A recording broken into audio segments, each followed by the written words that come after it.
আফগানিস্তান বনাম পাকিস্তান সাম্প্রতিক দ্বন্দ্বের পেছনের মূল কারণসমূহ। আজকের ভিডিওতে আমরা আপনাদের জন্য একটি অত্যন্ত গুরুত্বপূর্ণ ও স্পর্শকাতর ইস্যু নিয়ে আলোচনা করতে যাচ্ছি, আফগানিস্তান ও পাকিস্তানের মধ্যে সাম্প্রতিক উত্তেজনা ও দ্বন্দ্বের কারণগুলো। এই দুটি প্রতিবেশী দেশের মধ্যে সম্পর্ক বরাবরই জটিল এবং অস্থির ছিল, তবে সাম্প্রতিক কিছু ঘটনা সেই সম্পর্কে নতুন মাত্রা যোগ করেছে। সাম্প্রতিক সীমান্ত সংঘর্ষ, রাজনৈতিক মতপার্থক্য এবং অভ্যন্তরীণ বিষয়ে হস্তক্ষেপের মতো বিষয়গুলো নিয়ে এই দুই দেশের মধ্যে উত্তেজনা আরও বেড়েছে।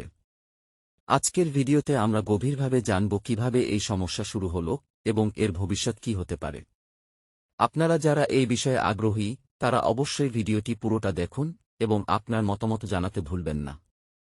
চ্যানেলটি সাবস্ক্রাইব করে আমাদের সাথে থাকুন।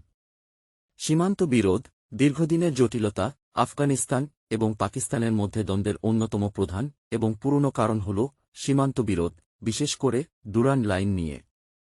1893 সালে ব্রিটিশ ভারতের সময় এই সীমান্ত নির্ধারিত হয়, কিন্তু আফগানিস্তান কখনোই এটি পুরোপুরি স্বীকার করেনি। পাকিস্তান স্বাধীনতা লাভের পর থেকে এই সীমান্তকে আন্তর্জাতিকভাবে স্বীকৃত বলে দাবি করে, যা তাদের রাষ্ট্রীয় সার্বভৌমত্বের একটি গুরুত্বপূর্ণ দিক হিসেবে বিবেচিত। কিন্তু আফগান সরকার এটিকে অবৈধ ও অস্থায়ী বলে মনে করে। বিশেষ করে তালেবান ও আফগান সরকারের এই সীমান্ত বিষয়ে দৃঢ় মনোভাব আফগানিস্তানের জনগণের মধ্যে আরও বেশি প্রভাব বিস্তার করে। এই সীমান্ত বিরোধ শুধু রাজনৈতিক নয়, সাংস্কৃতিক এবং জাতিগত বিষয়গুলোর সাথেও সম্পর্কিত। পাকিস্তানের খাইবার পাখতুনখোয়া এবং বেলুচিস্তান প্রদেশগুলোতে বসবাসরত অনেক পশতু জনগোষ্ঠী আফগানিস্তানের সাথে জাতিগত ও সাংস্কৃতিক সম্পর্ক রাখে। এর ফলে দুই দেশের মধ্যে কেবল রাজনৈতিক সীমাবদ্ধতাই নয়, মানবিক ও সামাজিক সম্পর্কের ওপরও এর প্রভাব পড়েছে। সাম্প্রতিক সময়ে সীমান্তে নিয়মিত গোলাগুলির ঘটনা ঘটছে, যা এই বিরোধকে আরও জটিল করে তুলেছে। তালেবান শাসনের প্রভাব। 2021 সালে তালেবান আফগানিস্তানের ক্ষমতায় ফিরে আসার পর থেকে দুই দেশের সম্পর্কের জটিলতা বেড়ে গেছে। তালেবান ক্ষমতায় আসার পর পাকিস্তান প্রথম যে কয়েকটি দেশ তাদের সাথে কূটনৈতিক সম্পর্ক বজায় রেখেছে, তার মধ্যে অন্যতম ছিল।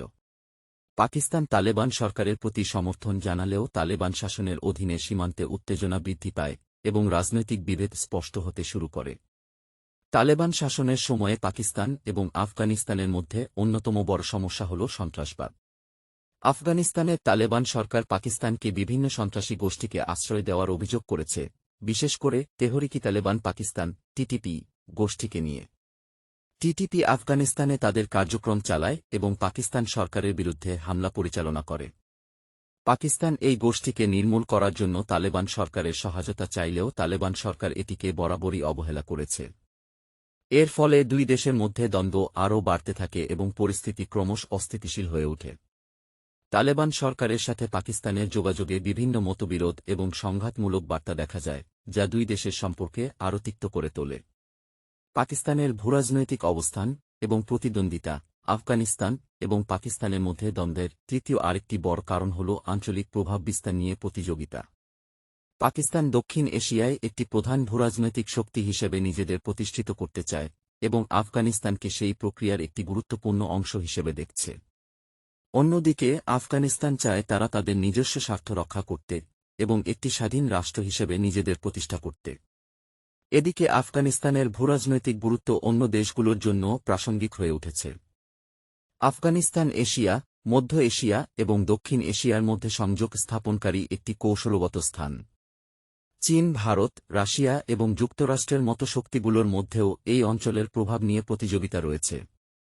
পাকিস্তান সবসময় চেষ্টা করে আফগানিস্তানে নিজেদের প্রভাব বজায় রাখতে, যাতে তারা ভারতকে আঞ্চলিক প্রতিদ্বন্দ্বিতায় পিছিয়ে রাখতে পারে। কিন্তু আফগানিস্তানের নিজস্ব ক্ষমতায়ন এবং আন্তর্জাতিক সহযোগিতা নীতির মাধ্যমে তারা পাকিস্তানের প্রভাবকে কমিয়ে রাখতে চায়। এই প্রতিযোগিতা দুই দেশের মধ্যকার সামরিক এবং কূটনৈতিক সম্পর্কে অস্থিরতা সৃষ্টি করেছে। সাম্প্রতিক বছরগুলোতে দেখা গেছে যে পাকিস্তান এবং আফগানিস্তানের মধ্যে বিভিন্ন সময়ে আলোচনার চেষ্টা হয়েছে, কিন্তু সেই আলোচনা দীর্ঘমেয়াদী কোনো সমাধান আনতে পারেনি। বরং সামরিক সংঘাত এবং রাজনৈতিক দোষারোপ আরও তীব্র হয়েছে। মানবিক সংকট এবং শরণার্থী ইস্যু। আরেকটি গুরুত্বপূর্ণ ইস্যু হল আফগানিস্তানের মানবিক সংকট এবং শরণার্থী সমস্যা। তালেবান ক্ষমতায় আসার পর থেকে আফগানিস্তানের জনগণ নানা ধরনের সমস্যার সম্মুখীন হয়েছে। আন্তর্জাতিক নিষেধাজ্ঞা এবং অর্থনৈতিকভাবে বিচ্ছিন্ন হয়ে পড়ার ফলে আফগানিস্তানের অর্থনীতি ভেঙে পড়েছে। এই পরিস্থিতিতে পাকিস্তান সহ অনেক প্রতিবেশী দেশ লক্ষ লক্ষ আফগান শরণার্থীকে আশ্রয় দিয়েছে। পাকিস্তানে বর্তমানে বিপুল সংখ্যক আফগান শরণার্থী বসবাস করছে, যা তাদের অর্থনীতি এবং অভ্যন্তরীণ নিরাপত্তায় চাপ সৃষ্টি করছে। পাকিস্তান দাবি করছে যে তারা ইতিমধ্যেই আফগান শরণার্থীদের সহায়তা করতে গিয়ে বিশাল অর্থনৈতিক ক্ষতির সম্মুখীন হয়েছে এবং তারা চায় তালেবান সরকার তাদের অভ্যন্তরীণ পরিস্থিতির উন্নতি ঘটাক যাতে শরণার্থী সমস্যার সমাধান হয়। কিন্তু আফগানিস্তানের অভ্যন্তরীণ সংকট এবং তালেবানের কঠোর শাসনের ফলে এই সমস্যার সমাধান হওয়া কঠিন হয়ে পড়েছে। এর ফলে দুই দেশের মধ্যে শরণার্থী ইস্যু নিয়ে নতুন করে বিরোধ সৃষ্টি হচ্ছে। অর্থনৈতিক ও বাণিজ্য সম্পর্ক, যদিও সীমান্ত বিরোধ এবং সন্ত্রাসবাদের মতো সমস্যাগুলো সবচেয়ে বেশি আলোচিত, তবে আফগানিস্তান ও পাকিস্তানের অর্থনৈতিক সম্পর্কও এই দ্বন্দ্বের একটি বড় অংশ। পাকিস্তান এবং আফগানিস্তানের মধ্যে বাণিজ্য সম্পর্ক অনেক পুরনো এবং আফগানিস্তান পাকিস্তানের বাণিজ্যিক বাজারের একটি গুরুত্বপূর্ণ অংশ হিসেবে বিবেচিত। তবে সাম্প্রতিক উত্তেজনার ফলে এই বাণিজ্যিক সম্পর্ক ক্ষতিগ্রস্ত হয়েছে। পাকিস্তানের ওপর আফগানিস্তানের নির্ভরতা কমানোর চেষ্টা করা হচ্ছে, বিশেষ করে তালেবান শাসনের অধীনে আফগানিস্তান অন্য আঞ্চলিক শক্তিগুলোর সাথে বাণিজ্য সম্পর্ক উন্নয়ন করতে চায়। চীনের সাথে আফগানিস্তানের সম্পর্ক নতুন মাত্রা পেয়েছে এবং পাকিস্তান চায় তারা এই সম্পর্কগুলোতে প্রধান ভূমিকা পালন করুক। কিন্তু আফগানিস্তানের সরকার চায় তারা পাকিস্তানের চেয়ে স্বাধীনভাবে তাদের বাণিজ্যিক ও অর্থনৈতিক সম্পর্ক তৈরি করুক। সমাধানের উপায়, এই দ্বন্দ্বের সম্ভাব্য সমাধান হিসেবে অনেক বিশ্লেষক বিশ্বাস করেন যে দুই দেশের মধ্যে কূটনৈতিক আলোচনার মাধ্যমেই স্থায়ী সমাধান আসতে পারে। প্রথমত, সীমান্ত বিরোধ মীমাংসার জন্য উভয় পক্ষকে নিজেদের অবস্থান থেকে কিছুটা সরে আসতে হবে। সীমান্ত এলাকায় সামরিক উত্তেজনা কমাতে হলে একটি নির্দিষ্ট নীতিমালা তৈরি করা জরুরি, যা উভয় দেশ মেনে চলবে। দ্বিতীয়ত, সন্ত্রাসবাদ ইস্যুতে উভয় দেশেরই জিরো টলারেন্স নীতি গ্রহণ করা উচিত।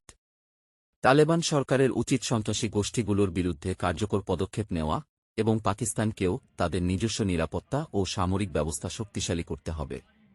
এই বিষয়ে আন্তর্জাতিক সম্প্রদায়েরও দায়িত্ব রয়েছে যাতে দুই দেশই একটি শান্তিপূর্ণ সহাবস্থান বজায় রাখতে পারে।